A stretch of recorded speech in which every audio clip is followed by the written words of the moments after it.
Okay, this is Virginia Red Cedar that I got from Gurney's that I'm going to plant today. There's 3 of them in here. And Virginia Red Cedar is excellent for wildlife. They have berries that the birds eat, and they provide excellent cover for the birds to build nests in. And as you can see, it comes from Gurney's, packed really nice.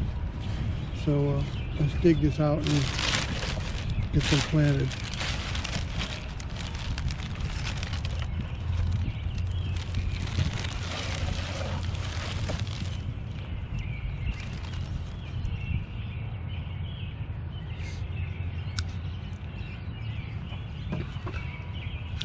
First I'm going to dig a hole just right over here. Actually I need 3 of them, don't I?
We'll check in on these every week and see how they're doing.